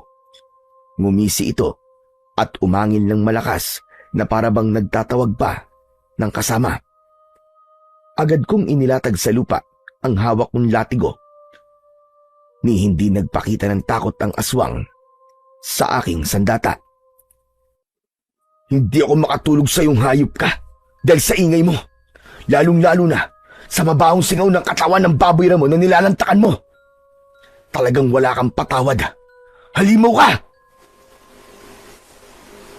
Sa muli kong paggagupit ng latigo sa lupa, agad na umatake sa akin ang aswang na ik-ik. Lumundag siya papunta sa aking kinaroroonan. Sinalubong ko naman siya ng hampas ng latigo na tumama naman sa kanyang tiyan. Umatake siya ulit sa akin ng kalmot, ngunit nakaiwas ako at gumanti ako sa kanya ng isang suntok na tumama sa kanyang muka. Tumalsik siya ng ilang dipaan layo mula sa aking kinatatayuan. Kasunod ng paglapit ko sa aswang, ang paghagupit ng latigo sa kanyang katawan. O ano? Masakit ba, ha? Nagulat ako nang biglang magkamot ang aswang sa kanyang katawan. Umaangil siya na parabang nasasaktan at kahit nasusugat na ang kanyang balat ay tuloy pa rin siya sa pagkamot. Hindi niya makontrol ang kanyang sarili. Tuluyan ang natanggal ang kanyang laman sa kakakamot. Bumulwak ang kanyang dugo sa bawat daanan ng kanyang kuko. At mula sa aking harapan, nasaksihan ko kung paano niyang pinatay ang kanyang sarili sa papamagitan ng pagkakamot. Hindi ako makapaniwala. na epekto yon ng aking mutya na sandata. Ang galing! Grabe! Totoo nga. Totoong magiging malakas akong manunugis ng aswang. Humanda kayo ngayon sa akin. Nalalapit na ang katapusan yung lahat. Kinabukasan ay agad na tumambad sa paningin ng mga tao ang nangyari sa aswang na pinatay ko. Laking gulat nilang lahat na ang aswang na ik-ik ay isa sa mga tanod ni Kapitan Merto. Kaya naman, lahat sila ay nag-alala na baka nasa tabi-tabi lang ang aswang. Nakiisyoso rin ako sa pinagkakaguluhang bangkay. Kaya naman, agad kong napansin ang buntis na si Sabel. Siya ang asawa ni Errol. Bigla akong nakaramdam ng kakaibang presensya. Akma ko sanang lalapitan si Sabel nang bigla namang humarang sa aking harapan. Si Errol. Hoy, saan ka pupunta? Huwag kang lalapit sa asawa ko. Baka hawaan mo, nakapangitan mo. Sigurado ka bang itsura ko lang ang dahilan kung bakit tayo mo lumapit ako sa kanya? Biglang lumikot ang mga mata ni Errol at nag-alala siyang napatingin sa gawi ni Sabel na nakatingin din sa amin. Parang hindi ko yata gusto ang tono ng pananalita mo, ha, David? Ikaw ang nag-umpisa, hindi ako, Errol. Nakadepende lang ako sa tono ng pananalita mo. Teka, sandali. Napansin ko, bakit parang hindi nagbabago ang laki ng tiyan ng asawa mo? Ano bang pakialam mo? Pwede ba? Huwag mong pinapansin ang asawa ko. May gusto ka ba sa kanya, ha? Wala akong gusto sa kanya, Errol. Pero kakaiba kasi ang nararamdaman ko sa kanya.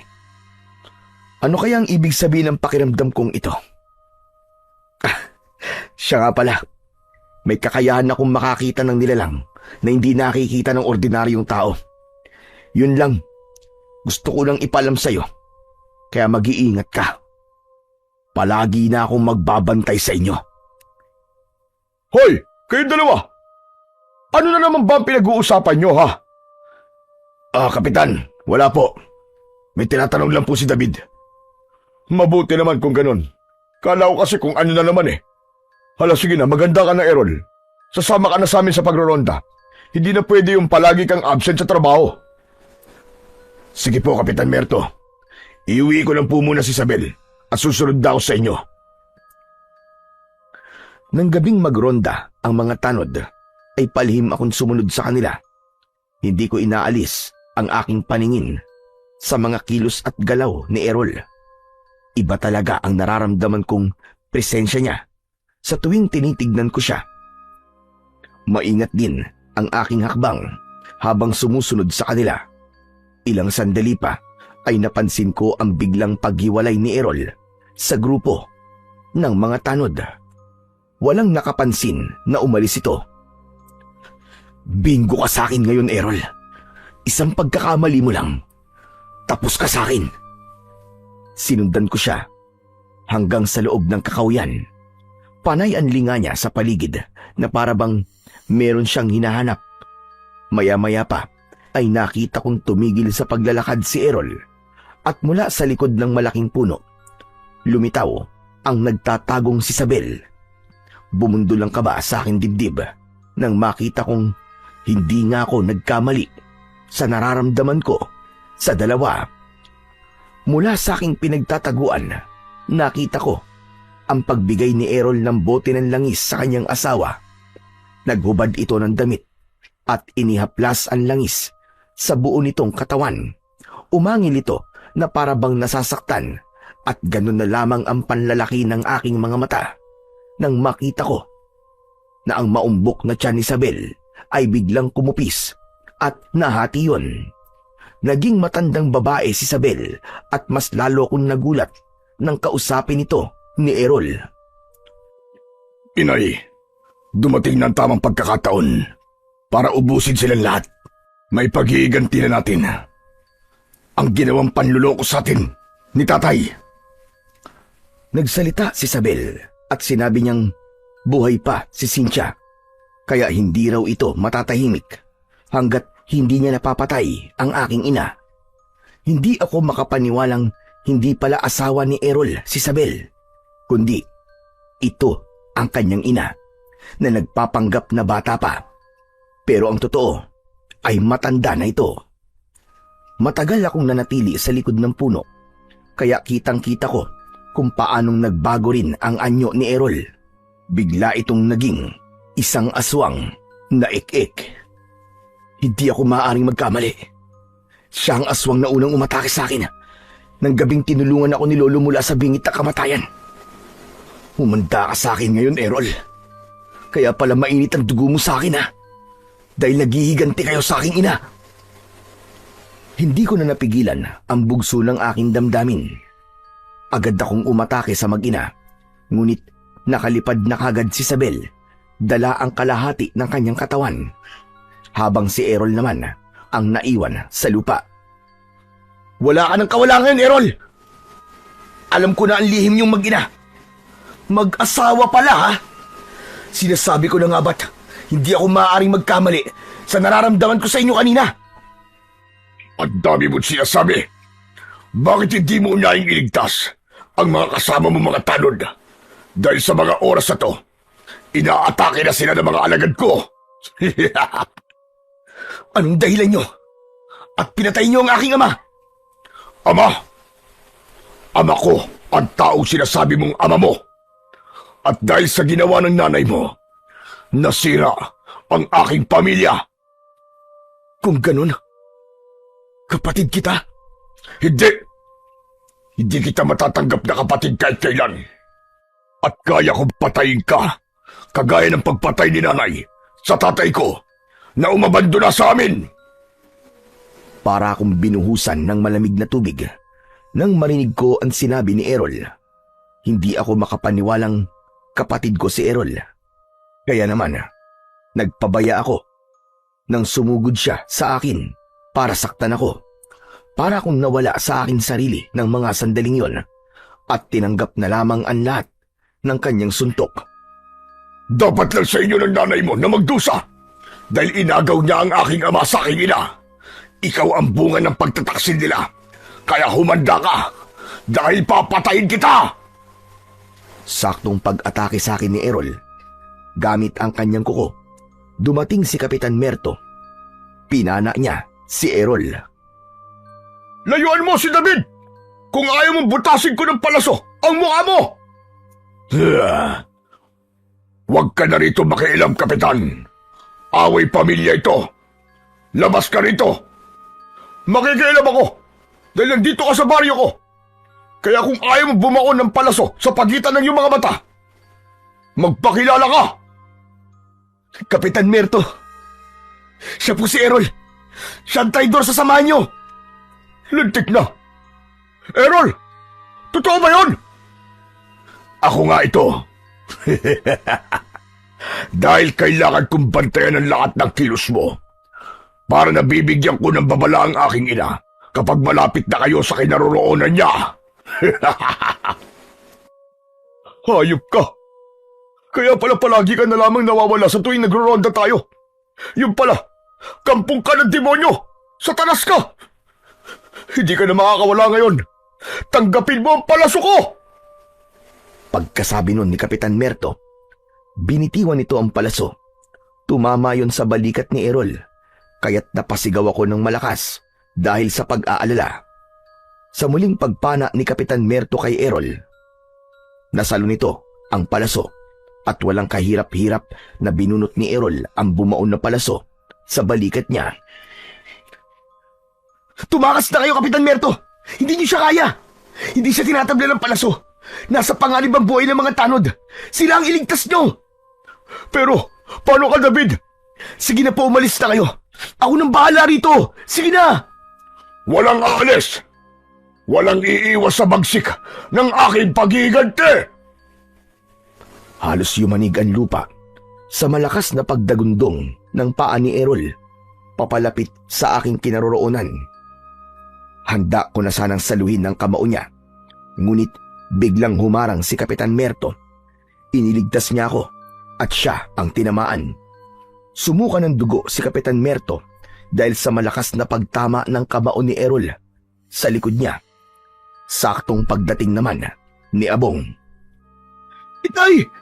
Itay! David! Ano nangyari? Ganyan nga.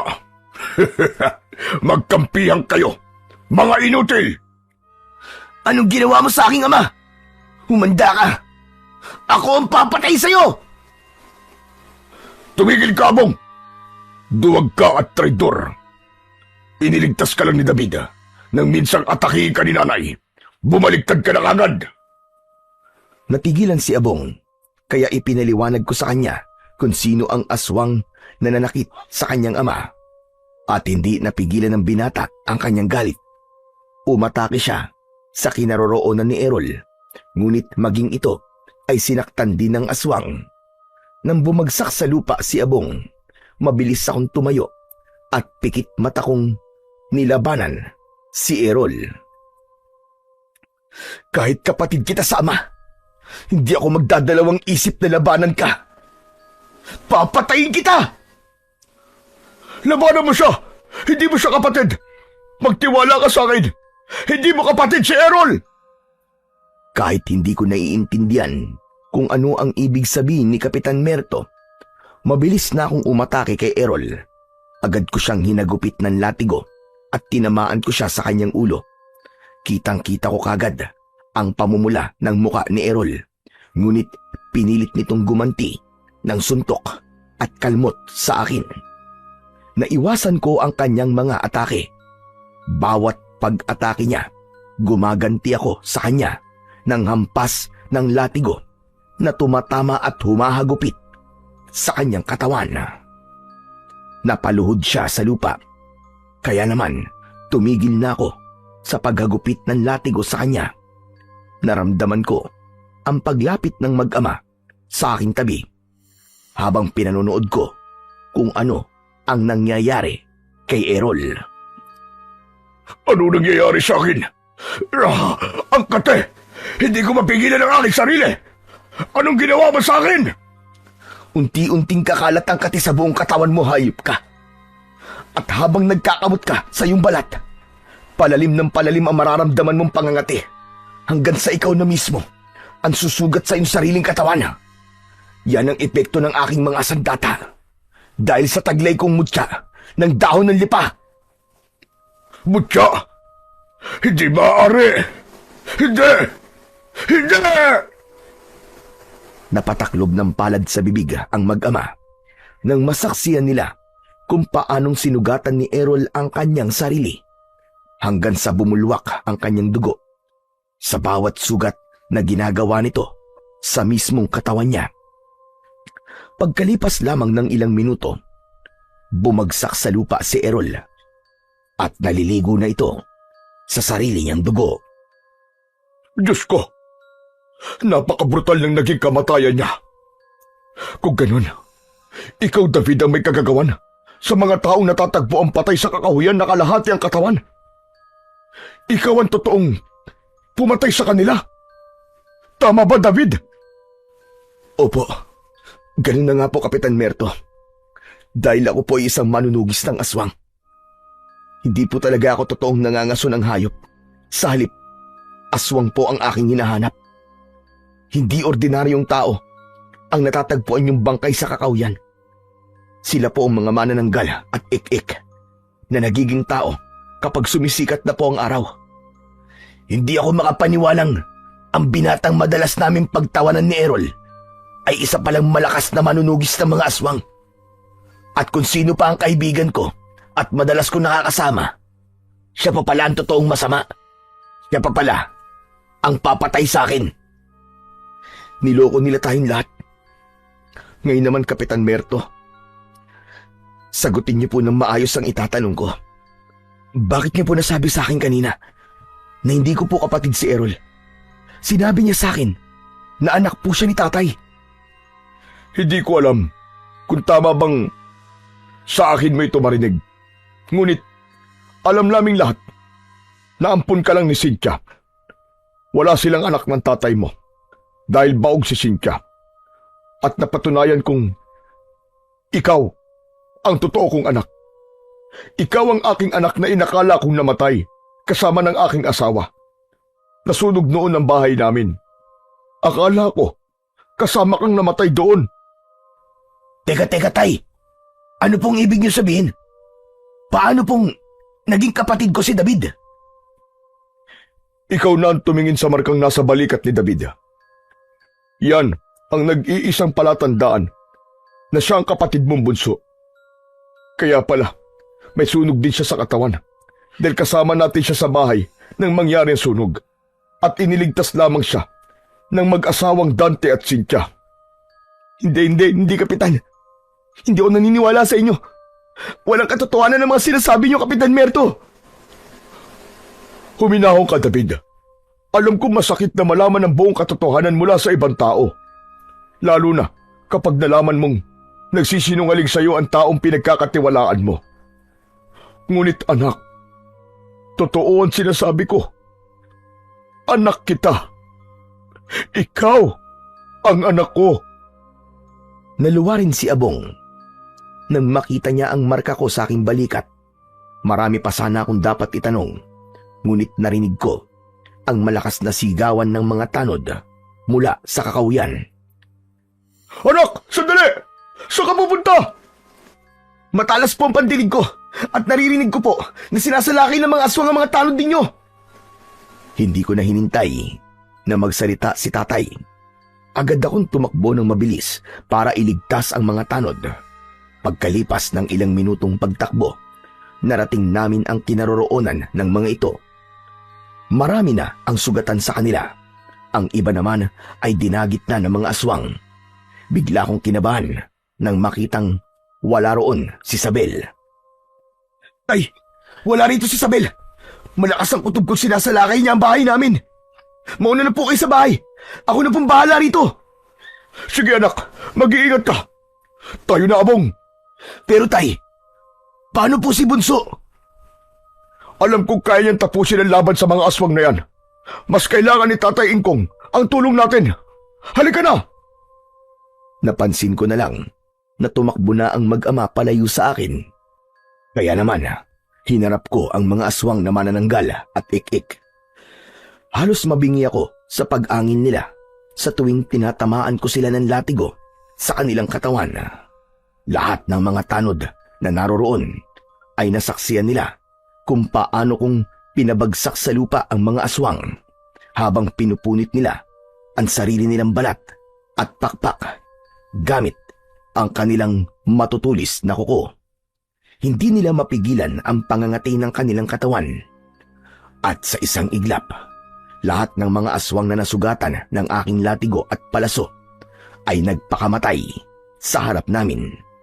Hanggang sa tuluyan silang bumagsak sa lupa habang wakwak ang kanilang tiyan at butas ang leeg. Mga kasama, sumama kayo sa akin. Iligtas natin ang mga tao sa baryo. Ang mga sugatan, alalayan nyo, bilis! Pagkasabi ko, ay mabilis na akong tumakbo at tinaak ang daan papunta sa bahay. Pagdating ko ron, ay nasa labas ng bahay sina tatay at lolo Ingkong habang nakikipagpambuno ang mga ito sa mga kalaban. Si Sabel naman ay nakalutang sa ere, panay ang pagaspas ng kanyang pakpak. Pilit niyang kinukuha ang aking ina mula sa kulungan. Hoy! Impakta kang manananggal ka! Ako ang harapin mo! Napakahusay mo magpanggap ah! Ang buong akala ko, magandang babae ka! Yung pala, matandang hukluban ka! Napatingin sa akin ng lahat ng mga aswang, kasunod ng pagkalat ng liwanag mula sa aking singsing. Magkakasunod na pagpapakawala ng palaso ang ginawa ko. Marami ang tinamaan at bumagsak sila sa lupa. Maya-maya pa ay meron namang lumabas na aswang na ik-ik mula sa likod ng mga puno. Ang aswang ik-ik ay tagabigay ng babala sa aswang na manananggal kapag meron silang gustong biktimahin. Lumilikha sila ng huni na ang tunog ay ik-ik. Kaya naman, palagi silang magkasama kapag umaatake sila sa mga tao. Apo ko, mag-iingat ka! At patawarin mo ko sa mga nagawa ko! Hindi po ito tamang oras para yan, Lolo. Protektahan niyo po si nanay. Siya ang pakay ng aswang na yan. Hindi ko na tinapos ang aking sasabihin dahil inatake ko na ng pana ang aswang na si Isabel. Subalit nakaiwas ito. Inutusan niya ang kanyang mga alagad para atakihin ako. Kaya naman, sinalubong ko sila ng aking pana. Tinamaan sila sa leeg at agad na namatay. Kailangan mo mapatay si Isabel nang matigil na ang pamiminsala nila, Apo! Opo, Lolo! Mag-iingat po kayo! Pagkatapos ng pana, latigo naman ang ginamit ko. Lahat ng mga aswang na sumubok para dagitin ako, lahat sila ay hinagupit ko ng latigo na tumama naman sa dibdib, sa harap mismo ni Isabel. Bumagsak ang mga ito sa lupa habang walang tigil sa pagkakamot hanggang masugat ang kanilang katawan. Pagkalipas ng ilang minuto, lahat sila ay agad din na namatay. Dahil abala ko sa pakikipaglaban sa iba pang natitirang mga aswang na ik-ik, hindi ko naiwasan ang kalmot ni Isabel. Tumama yon sa aking braso, ngunit dahil nahawakan ko siya sa dulo ng kanyang pakpak, ubod lakas ko siyang ibinalibag sa lupa. Hindi latigo ang nararapat sa'yo, halimaw ka! Kundi palaso, nabubutas sa ulo mo! Agad kong itinutok ang aking pana at lumipad ang palaso sa ere. Tumama yon sa pagitan ng mga mata ni Isabel na tumagos naman sa bungo nito sa likod. Nilapitan ko siya, saka pinanood kung paano siyang magkamot ng kanyang katawan. Binaklas niya ang kanyang laman at binutas niya ang sarili niyang leeg hanggang sa tuluyan na siyang bawian ng buhay. Ang bagong dating naman ng mga tanod ay pinagtulungan nilang patayin ang mga nakahigang aswang na ik-ik. Napuno ng ingay ang loob ng aming bakuran mula sa galit ng mga tao. Sa isang iglap, napatay nila ang mga aswang.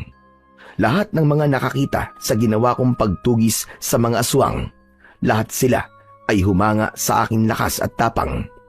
Pero mas nagulat ako nang biglang sumigaw si nanay. Naalala niya na ako. Tinawag niya akong anak pagkatapos niyang makita ang wala ng buhay na katawan ni Isabel. Nay, nakikilala niyo na po ako. Bumalik na po ba kayo sa katinuan? Kayo na po ba yan, Nay? Cynthia, anak. Siya si David. Ang batang iniligtas ni Dante. Ang batang inilagaan mo. Umiyak ng malakas ang aking ina. Maigpit niya akong niyakap. Kahit hindi ko siya totoong nanay, para sa akin, siya pa rin ang aking ina. Pagkatapos, ay humingi siya ng tawad kay Isabel. Dahil aminado siya na nagkamali rin siya. Ikinuwento sa akin ni Lolo Ingkong kung paano ako napunta sa pangangalaga ni nanay. At napatunayan kong si Kapitan Merto nga ang aking totoong ama. Pagkalipas ng 5 araw, ay binisita ko ni tatay sa bahay. Masaya ko, anak. Masaya kong makakasama ka na namin ng iyong kapatid na si Abong. Sabi ko naman po sa inyo, tay, ligawan mo na si Nanay Cynthia nang mabuo na ulit ang pamilya natin. Total naman po, biyudo ka. Biyudo rin si nanay. Ay nako, pambihira ka talaga, anak. Huwag ka nga maingay at nakakahiya naman kay Cynthia, baka marinig tayo. Ay nako, bunso. Kunwari pa yan si tatay eh. Halata naman na may gusto siya kay Nanay Cynthia. Tignan mo nga oh, namumula ng pisngi. Tumigil ka nga, Abong. Dinagdagan mo pa ang pang-aasar ng kapatid mo. Tay, aminin niyo na po kasi. Totoo naman na matagal na kayong may gusto kay nanay. Natigil ang tawanan namin nang lumabas mula sa kusina si nanay at may dala ng kape para sa aming tatlo. Habang si Lolo Ingkong naman, dala niya ang nilagang hinog na saging na saba. Ano yung narinig kong liligawan ni Merto si Cynthia? Abay dapat magsibak muna ng kahoy bago umakyat ng ligaw. O tay, narinig niyo sinabi ni Lolo Ingkong ha? Bago raw manligaw, magsibak muna ng kahoy at mag-igib ng tubig. Hoy, hoy, hoy! Sibak lang ng kahoy ang narinig ko ha! Walang pag-iigib ng tubig! Nang hapon na yon, ay napuno ng halakhakan ang loob ng aming bahay. Ni sa panaginip, hindi ko akalain na sasaya pa ang buhay ko. Tuluyang gumaling si nanay sa kanyang sakit at hindi nga nagtagal, nagpakasal ang dalawa at muling nabuo ang aking pamilya. Sa kasalukuyan po, isa akong kagawad sa aming lugar. Meron po kong 11 anak at masayang namumuhay kasama ang aking asawa. Masasabi ko po na tahimik na ang baryo pagkatapos ng labanan namin ng mga aswang. Hanggang dito na lamang po ang aking kwento. Lubos na nagpapasalamat, David. Sadyang mapagbiro ang tadhana. Kung alin pa ang hindi mo inaasahan, yun pa ang nangyayari. Ang pagtanggap sa iyong kasalanan ay parang pagpapatawad mo na rin sa iyong sarili. Ang pagiging isang pamilya ay hindi lamang nasusukat sa dugo, kundi sa kung paano mo mahalin ang tao na naging bahagi na ng buhay mo. Palagi nating piliin ang kabutihan at tanggapin ang Diyos sa puso natin dahil ang matibay nating pananampalataya sa Kanya ang siyang tunay na magliligtas sa atin laban sa kasamaan.